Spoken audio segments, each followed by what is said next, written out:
اعوذ باللہ من الشیطان الرجیم، بسم اللہ الرحمن الرحیم۔ شروع اللہ پاک کے نام سے جو بڑا مہربان اور نہایت رحم کرنے والا ہے۔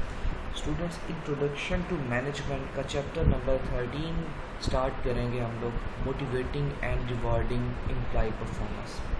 آپ لوگوں کو یاد ہوگا پریویس لیکچر کے اندر ہم نے اسٹافنگ کے بارے میں ڈسکس کیا تھا، ریکروٹمنٹ کے بارے میں، کہ نئے امپلائیز جو ہائر کیے جاتے ہیں کس طرح سے کیا جاتا ہے، کیا پروسیس اپلائی کیا جاتا ہے۔ اسی سے ہی آگے جب آپ امپلائمنٹ ایگریمنٹ میں لے آتے ہو امپلائیز کو، ان کو ہائر کر لیتے ہو، نیکسٹ جو بہت امپورٹنٹ چیز ہوتی ہے کہ ان سے ڈیزائرڈ پرفارمنس لینا، کہ جس پوسٹ کے لیے ایک بندہ ہائر کیا گیا ہے اس سے اس کی کیپیبلٹیز ایبلٹیز کے مطابق اویلیبل ریسورسز ٹولز کے حد میں رہ کے، ٹھیک ہے، تو اس سے زیادہ پرفارمنس کس طرح سے لی جا سکتی ہے۔ اس کے لیے ایک چیز ہوتی ہے کہ وہ خود بھی پرسنلی موٹیویٹڈ ہو کہ وہ کام کرنا چاہتا ہے۔ اس کے بعد ہم بات کرتے ہیں کہ آرگنائزیشن کی طرف سے امپلائیز کو موٹیویٹ کس طرح سے کیا جا سکتا ہے، ٹھیک ہے، اور بیسیکلی یہ چیپٹر اسی چیز کے بارے میں ہے، motivating and rewarding employee performance. دیکھیں، آپ کی جو امپلائیز پرفارمنس ہے وہ ڈائریکٹ لنک کر رہی ہوتی ہے ان کی موٹیویشن سے اور ریوارڈ سسٹم سے۔ یہ دونوں چیزیں بہت امپورٹنس رکھتی ہیں، ٹھیک ہے۔ اس چیپٹر کے اندر ہم ڈسکس کریں گے کہ ہم کون سے ٹیکنیکس ماڈلز یوز کریں گے، ٹیکنیکس یوز کریں گے۔ یہاں پہ ایک مارس ماڈل ہوگا، ٹھیک ہے، مارس ماڈل کو ڈسکس ہم کریں گے۔ مارس ماڈل بیسیکلی کیا چیز ہے، ہم اس میں کیا ڈسکس کریں گے۔ بیسیکلی ہم کہتے ہیں کہ یہ 4 فیکٹرز جو ہے نا، ایک تھیوری، قسم کا تھیوری آ جاتی ہے، ماڈل بنتا ہے ہمارے پاس، جس میں کیا چیزیں آ جاتی ہیں، موٹیویشن، ایبلٹی، رولز پرسیپشن اور سچویشنل فیکٹرز۔ اب ان کو ہم آگے ڈیٹیل میں ڈسکس کریں گے۔ پھر اس کے بعد ہم دیکھیں گے کہ کس طرح سے یہ جو ہے ایک انڈیویجول کی یا آرگنائزیشن کے اندر امپلائیز کے اوپر اثر انداز ہو سکتا ہے یہ والا ماڈل، ٹھیک ہے۔ پھر ہم دیکھیں گے کہ ایفیکٹو گول سیٹنگ کس طرح سے ہوتی ہے، اس کا فیڈ بیک دیکھیں گے، ٹھیک ہے۔ تھیوری ماڈل ہم چیک کریں گے، میسلوز ہیرارکی تھیوری ہم نے کرنی ہے۔ پھر اس کے بعد ایڈوانٹیجز اور ڈس ایڈوانٹیجز کا ذکر کریں گے ہم لوگ، ریوارڈ کے بارے میں، ریوارڈ آبجیکٹیو، امپلائیز پرفارمنس کو کس طرح سے میئر کیا جاتا ہے اور بہتر بنایا جا سکتا ہے، ٹھیک ہے۔ Job characteristic model, job design کے بارے میں ہم بات کریں گے، امپاورمنٹ کے بارے میں ہم بات کریں گے اور کس طرح سے اسٹریٹجیز بنائی جاتی ہیں۔ یہ اوور آل چیپٹر کے بارے میں تھا کہ ہم کیا کچھ یہاں پہ ڈسکس کریں گے۔ اب یہاں پہ ایک چیز آ جاتی ہے، ہم پراپر جب ٹاپک کا آغاز کرتے ہیں اس کا، امپلائی انگیجمنٹ۔ امپلائی انگیجمنٹ میں کیا آ جاتا ہے، سمپل ورڈز میں ہم کہتے ہیں کہ وہ طاقت، وہ خواہش بھی کہہ سکتے ہیں، وہ لگن جو ایک امپلائی کو اس آرگنائزیشن کے ساتھ اور اس کی جو گولز اور آبجیکٹیوز ہیں ان کے ساتھ جوڑے رکھتی ہے، اور ایک امپلائی کو ہم کہتے ہیں کہ وہ موٹیویٹ ساتھ کر رہے ہوتے ہیں کہ وہ اپنا کام اچھے طریقے سے سر انجام دے سکے۔ implies emotional and rational motivation, their perceived ability to perform the job, the clear understanding of the organization's vision, the belief that they have been given the resources to get the job done. It encompasses the 4 main factors that contribute to employee performance. اب employee engagement کو جو simple words میں میں نے آپ لوگوں کو بتایا، پھر جو ڈیفینیشن اور جو بک کے لحاظ سے پوائنٹس ہیں وہ ڈسکس کیے، ان کے لحاظ سے بات کی جاتی ہے کہ آگے ہم کس طرف جا رہے ہیں۔ تو موٹیویشن اس میں ایک بڑی امپورٹنٹ چیز ہے۔ Motivation true of false, I can motivate people, fear is a damn good motivator, I know what motivates me, so I know what motivates my employees, increase job satisfaction means increase job performance. اب یہاں پہ کہتا ہے motivation کے بارے میں کون سی چیزیں ٹھیک ہے، کون سی چیزیں غلط ہیں۔ دیکھیں، مینیجر کا کام ہے، یہ مینیجر کے اوپر ڈیپینڈ کرتا ہے کیا وہ امپلائیز کو موٹیویٹ کر سکتا ہے۔ پھر اس کے بعد کہتے ہیں کہ کسی بھی جگہ پہ، کسی بھی آرگنائزیشن میں جو فیئر ہوتا ہے وہ سب سے بڑا موٹیویٹر ہوتا ہے، ٹھیک ہے۔ اس کے بعد کہتے ہیں کہ ہاں، اگر میں ایک مینیجر ہوں تو اگر میں اپنے آپ کو موٹیویٹ کر سکتا ہوں تو میں یہ سمجھتا ہوں کہ میں باقی لوگوں کو بھی موٹیویٹ کر سکتا ہوں، ٹھیک ہے۔ پھر یہ کہا جاتا ہے کہ اگر جاب سیٹسفیکشن زیادہ ہے کسی بھی آرگنائزیشن میں. تو اس کا مطلب ہے جاب سیٹسفیکشن زیادہ ہے. وہ اس وجہ سے ہے کیونکہ موٹیویشن بھی ہے, اور جب جاب سیٹسفیکشن زیادہ ہے تو آٹومیٹیکلی جاب پرفارمنس بھی زیادہ ہو جائے گی. یہاں پہ دیکھیں اسکرین کے اوپر آپ کو ایک ڈائیگرام نظر آ رہی ہے, کارٹون سا بنا ہوا ہے, اور اس کے آگے کیرٹ بندی ہوئی ہے, گاجر بندی ہوئی ہے, ٹھیک ہے, اور وہ اس کو پکڑنے کی طرف جا رہا ہے. ہم اس سے یہ سینس لے سکتے ہیں کہ ہاں جی کچھ بینیفٹ جو ہیں وہی اس کی طرف کھینچ کے لے کے جاتے ہیں انسان کو. تو ہم فائنینشیل ریوارڈز کی بات بھی کریں گے یا کچھ اور ریوارڈز کی بات کریں گے. ہاں ریوارڈ آپ کی پرفارمنس کو بہتر بنا سکتا ہے, ٹھیک ہے. اس ڈائیگرام کو اگر سمجھے تو آپ کو کچھ میسج ملے گا اس میں سے. اب جو فرسٹ ماس ماڈل ہم بات کر رہے ہیں, motivation, ability, role perception, situational factors, یہ کیا چیزیں ہیں, ٹھیک ہے, یہ کس طرح آپس میں لنک کرتا ہے. ایبیلٹی, موٹیویشن ایفرٹ کو کہہ رہے ہیں, direction, intensity, persistent, role perception, situational factors. یہ جو ماس ماڈل ہے یہ آپ کو بتاتا ہے کہ یہ چاروں چیزیں مل کے کیا کرتی ہیں, employee behaviour and results. Employee کا بیہیویئر بناتی ہیں, بیہیویئر کی وجہ سے امپلائی اچھی پرفارمنس دیتا ہے تو دین اچھے ریزلٹس نکلتے ہیں. اب اس کی اگر بات کریں ماس ماڈل کی تو سب سے پہلے کیا چیز ہے, ایبیلٹی. ایبیلٹی کیا ہے؟ ایبیلٹی سمپل ورڈ میں ہم کہتے ہیں کہ کسی کی کوئی طاقت کہ وہ کام کر سکتا ہے اچھے طریقے سے. Consist of both the natural aptitude and learned capabilities required to successfully complete a task. کہ ایک بندے کی خود سے پیدائشی یا وہ جو سیکھتا ہے کچھ چیزیں کہ وہ ایک کام اچھے طریقے سے کر سکتا ہے. Important factor of employee development, یہ بہت امپورٹنٹ چیز ہوتی ہے امپلائی ڈیولپمنٹ کے اوپر, ٹھیک ہے. Ability. Role perceptions. Role perception کیا ہے کہ ایک امپلائی کو جب آپ کوئی ڈیوٹی دے رہے ہو, اس کے اوپر رسپانسبلٹیز آ رہی ہیں, تو اسے اپنی ان رولز کو, رسپانسبلٹیز کی نوعیت کا اندازہ ہوتا ہے. وہ جانتا ہے کہ ہاں اس کو کس طرح سے پرفارم کرنا ہے, اور وہ اس کو سمجھ کے آرگنائزیشن کے لیے وہ اپنا جاب ڈسکرپشن جتنی بھی ہوتی ہے, رولز ہوتے ہیں, وہ ان کو پرفارم کرتا ہے. They understand the specific importance and preferred behaviours of the task. ways to improve is through job description and ongoing coaching. اب وہ اس چیز کو, رول پرسیپشن کو مائنڈ میں رکھتے ہوئے آگے جو ہے وہ کام کرتا رہتا ہے, ٹھیک ہے. اس کے بعد یہاں پہ نیکسٹ جو دو تھی وہ یہاں پہ شو نہیں ہو رہی, وہ میں آپ کو سمپل بتا دیتا ہوں کہ ایبیلٹی, موٹیویشن ہم نے ڈسکس کر لیا, ایبیلٹی بھی ڈسکس کر لیا, رول پرسیپشن ڈسکس کر لیا, ٹھیک ہے. تو لاسٹ پہ جو آ جاتا ہے آپ کے پاس وہ کیا چیز ہے, اسے ہم نام دیتے ہیں سچویشنل فیکٹرز. سچویشنل فیکٹرز کیا ہے, کہتے ہیں بیسیکلی اگر تینوں چیزیں پہلی باری ایگزسٹ کر رہی ہیں تو وہ ساری چیزیں ان کے ریزلٹس ڈپینڈ کر رہے ہوتے ہیں کہ کتنی اچھی انوائرمنٹ آپ کو پرووائڈ کی گئی ہے, ٹھیک ہے. جو سچویشنز ہیں وہ سپورٹ کر رہی ہیں, اس میں اکنامک سچویشن بھی کہہ سکتے ہیں, بیہیویئر بھی کہہ سکتے ہیں, کلچر بھی کہہ سکتے ہیں, ٹھیک ہے. تو یہ ساری چیزیں اگر آپ کو امپلائیز کو سپورٹ کر رہی ہیں تو اس کا مطلب ہے کہ امپلائیز کی پرفارمنس بھی اچھی ہوگی, ٹھیک ہے. اس کے بعد مینیجنگ امپلائی موٹیویشن. دیکھیں آپ نے ایک آرگنائزیشن کے اندر کس طرح سے مینیج کرنا ہے آپ نے امپلائیز موٹیویشن کو, ٹھیک ہے, کس طرح آپ نے لوگوں کو موٹیویٹ کرنا ہے. اب اس میں مینجمنٹ کے اندر ایک چیز ہے ڈرائیوز. ڈرائیوز کیا چیزیں ہیں, instinctive tendencies to seek particular goals اور مینٹین انٹرنل اسٹیبلٹی. ہم کہتے ہیں پیدائشی طور پہ کچھ جو خواہشیں, کچھ بیہیویئر نارمز ہوتی ہیں, ان سب وہ ڈرائیو جو موٹیویٹ کر رہی ہوتی ہیں ایک بندے کو, ہاں جی کہ یہ کام آپ نے کرنا ہے. اور نیڈز کیا ہے, ہم کہتے ہیں ڈیفیشنسیز ان پرسنالٹی اور سم تھنگ ادر. ہم کہہ سکتے ہیں کہ ڈیفیشنسی جو ہوتی ہے آپ کی پرسنالٹی کے اندر یا آپ کے جسم کے اندر یا آپ کے وجود میں, جو چیز آپ کو ایک ڈیزائر کی طرف لے کے جاتی ہے.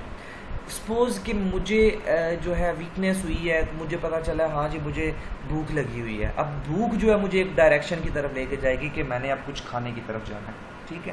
یہ بڑی امپورٹنٹ چیز ہے. اس کے بعد goals, expectations and feedback کی بات کرتے ہیں ہم, ٹھیک ہے. یہ دو پوائنٹس مین. ان کے بعد کیا ہوتا ہے, موٹیویشن, ڈائریکشن ملتی ہے, انٹینسٹی, پرسسٹنٹ. اس کے بعد امپلائی بیہیویئر بنتا ہے, اس کے ریزلٹس کچھ نکلتے ہیں. پھر ایکسٹرنسک اینڈ انٹرنسک ریوارڈز ملتے ہیں. یہ اب آگے ہم جا کے ڈیٹیل میں ڈسکس کریں گے, ٹھیک ہے. اب یہاں پہ ایک کویشچن آپ کو اسکرین پہ شو ہوگا, لیکن اس سے پہلے ہم میسلوز نیڈ ہائرارکی تھیوری آپ کو بتاؤں گا کہ یہ کیا چیز ہوتی ہے. میسلو نے ورک کیا موٹیویشن کے اوپر, ٹھیک ہے, نیڈز کو چیک کیا, اس نے سارا کام کیا. وہ کہتے ہیں کہ میسلوز ہائرارکی بیسیکلی ہے کیا, یہ ایک جو step by step need theory بنائی گئی کہ ہاں جی ایک انسان کے اندر اس نے زمشن دی کہ تمام امپلائیز کے اندر کچھ جو ہے نیڈز وہ کامن ہے، وہ کس طرح سے اس نے ان کو کچھ کریکٹرائز کر دیا. ٹھیک ہے، motivation theory of needs arrangement in a hierarchy whereby people are motivated to fulfill a higher need as lower one becomes gratified. کہتا ہے کہ یہ میسلو نے ایک اس طرح کی وہ ٹیبل سا بنایا، ہائرارکی بنائی کہ سب سے نیچے والی نیڈ اگر کسی بندے کی فلفل ہو جاتی ہیں تو پھر وہ اس سے نیکسٹ لیول کی نیڈز کی طرف چلا جاتا ہے. ٹھیک ہے، ان کو اچیو کرنے کے لیے جاتا ہے. اب اس تھیوری کے مطابق اس میں کچھ اسمپشن یہی تھی کہ سب لوگ سیم ہوتے ہیں، وہ ایک جیسا سوچتے ہیں، جس کی وجہ سے اس کے اوپر بعد میں کریٹیسزم ہوا اور تھوڑا سا اس کو ہم کہتے ہیں کہ یہ فیل بھی کچھ حد تک ہوئی ہے تھیوری. ٹھیک ہے، کچھ حد تک یہ کامن بھی ہے.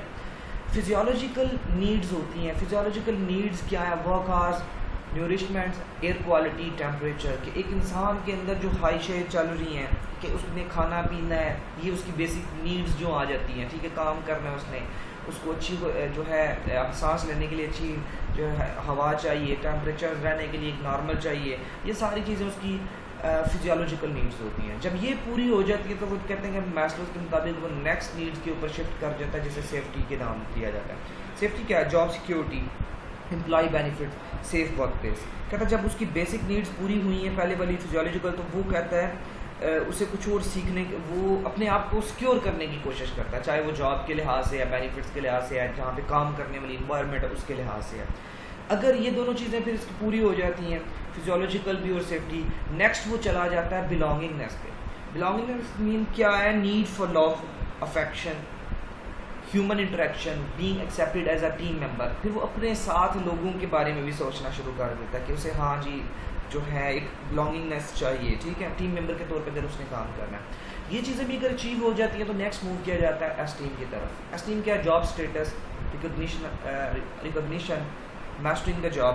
وہ ایک پہچان چاہتا ہے، ہاں جی اب یہ ساری چیزیں ہوگی، اب اس کی جاب ایسی ہو کہ اس کے پاس جو ہے نا ایک جیسے ہم کہہ سکتے ہیں کہ لیڈر کے طور پہ وہ کام کرے. ہاں جی پہچان ہو اس کی، یہ مینیجر ہے، یہ اس پوسٹ پہ، یہ اس پوسٹ پہ، وہ یہ اس طرف موو کر جاتا ہے. اگر یہ ساری چیزیں بھی ہو جاتی ہیں تو پھر وہ ایک سٹیج پہ آ جاتا ہے self actualisation. Self actualisation basically کیا ہے؟ Need for personal growth and development. وہ نئے نئے چیلنجز لینا چاہتا ہے، وہ آزادی سے کوئی نئی چیز اڈاپٹ کرنا چاہتا ہے، اس کے اوپر امپلیمنٹ کرنا چاہتا ہے. Challenging task, freedom to try new ideas. یہ آپ کی میسلوز ہائرارکی تھیوری تھی.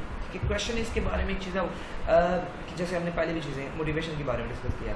منی is powerful motivator. If an organization wants to be motivated, implies all its manager need to do is given them more money. Do you agree? آپ یہ منی کے لحاظ سے وہ کہتا ہے کہ ایک بینیفٹ دے رہا ہے لوگوں کو موٹیویشن کرنے کے لیے، تو کیا یہ چیز جو اگر پیسہ دے کے ہی موٹیویٹ کیا جا سکتا ہے امپلائیز کو، یہ ٹھیک ہے یا غلط ہے؟ یہ آپ نے اس کے اوپر انالیسس کرنا ہے. ٹھیک ہے، اب میسلوز ہائرارکی تھیوری میں جب ہم نے نیڈز پڑھی تو وہ ہمیں بیسیکلی یہ بتا رہا تھا کہ یہ جتنی بھی نیڈز ہیں یہ بیہیویئر بناتی ہیں، یہ موٹیویٹ کرتی ہیں امپلائیز کو کہ وہ کس طرف جانا چاہ رہے ہیں اور وہ اچھے طریقے سے پرفارم کریں یا نہیں کریں. ٹھیک ہو گیا. Management implications of Maslow's theory. اس کے اوپر میں نے کہا کہ میسلو کے اوپر کریٹیسزم بھی ہوا تھا کیونکہ یہ زمشن چل رہی تھی کہ سب لوگ سیم ہوتے ہیں. ٹھیک ہے، تو کریٹیکل پارٹس اس میں کیا ہے کہ وہ ریالٹی کو جو فیل کر رہے تھے، کہتے ہیں employees have different needs at different times. Maslow نے کہا تھا جی سب کی یہی کامن جو 5-6 ہم نے پڑھی ہیں وہی ہیں، لیکن کہتے ہیں کہ یہ بات غلط ہے. جو بات صحیح ہے وہ کیا ہے؟ Employees have different needs at different times. Employees کی ضروریات بدلتی رہتی ہیں اور جب اپنی ضروریات کے ساتھ وہ اپنا بیہیویئر بھی چینج کرتے رہتے ہیں اور ان کا موٹیویشن لیول بھی چینج ہوتا ہے. سیکنڈ نمبر پہ ہے employees have several interdependent needs not just one dominating. کہتا ہے کہ کبھی بھی امپلائیز کی کوئی ایک خاص ضرورت نہیں ہوتی، وہ ڈفرنٹ ان کی نیڈز ہوتی ہیں جو ایک دوسرے کے اوپر ڈیپینڈ کر رہی ہوتی ہیں.